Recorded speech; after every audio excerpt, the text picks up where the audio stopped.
Marco എന്ന ചിത്രത്തിൻ്റെ ഏറ്റവും പ്രധാനപ്പെട്ട അപ്ഡേഷനാണ് ഇന്നൊരു വീഡിയോ ഭാഗത്ത്. വീഡിയോയിൽ വരുമ്പോൾ വീഡിയോ ലൈക്ക് ചെയ്യുക, ചാനൽ സബ്സ്ക്രൈബ് ചെയ്യുക.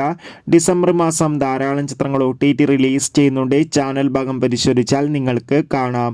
ഉണ്ണി മുകുന്ദൻ, ജഗദീഷ് എന്നൊക്കെ പ്രധാന കഥാപാത്രങ്ങളായി ഈ വരുന്ന ഡിസംബർ 20 റിലീസ് ചെയ്യാൻ പോകുന്ന ചിത്രമാണ് മാർക്കോ. എല്ലാ സിനിമാ പ്രേമികളും ഒരേപോലെയാണ് മാർക്കോ എന്ന ചിത്രത്തിൻ്റെ ഓരോ അപ്ഡേഷനും അറിയാൻ വേണ്ടി കാത്തിരിക്കുന്നത്. ചിത്രത്തിൻ്റെ ഒഫീഷ്യൽ ടീസറിനൊക്കെ അതിഗംഭീരമായ പോസിറ്റീവ് റെസ്പോൺസ് ആയിരുന്നു സ്വന്തമാക്കാൻ വേണ്ടി സാധിച്ചിട്ടുണ്ടായിരുന്നത്. മാർക്കോ എന്ന ചിത്രത്തിൻ്റെ ടിക്കറ്റ് ബുക്കിംഗ് ഒക്കെ ഇപ്പോൾ ഇതാ ബുക്ക് മൈ ഷോ എന്ന ആപ്പിലൂടെ ആരംഭിച്ചിരിക്കുകയാണ്. ഏവരുമേറെ ആകാംക്ഷയോടെയായിരുന്നു ട്രെയിലർ അപ്ഡേഷൻ അറിയാൻ വേണ്ടി കാത്തിരുന്നത്.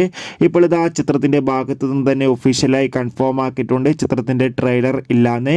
അതോടുകൂടി ചിത്രത്തിൻ്റെ സർട്ടിഫിക്കറ്റാണ് ലഭിച്ചിട്ടുള്ളത്. അതിന് കാരണം മറ്റൊന്നുമല്ല, മാർക്കോ എന്ന ചിത്രം മലയാളത്തിലെ ഏറ്റവും മോസ്റ്റ് വയലൻസ് ചിത്രമായിട്ടാണ് ഇറങ്ങാൻ പോകുന്നത്. കാത്തിരിക്കാം ചിത്രത്തിൻ്റെ റിലീസിനായി. ഈ വരുന്ന ഡിസംബർ 20 മാർക്കോ തിയേറ്ററുകളിൽ എത്തുക. എത്ര പേരാണ് ചിത്രത്തിൻ്റെ റിലീസിനായി കാത്തിരിക്കുന്നത്? കമൻറ്റ് ചെയ്യുക.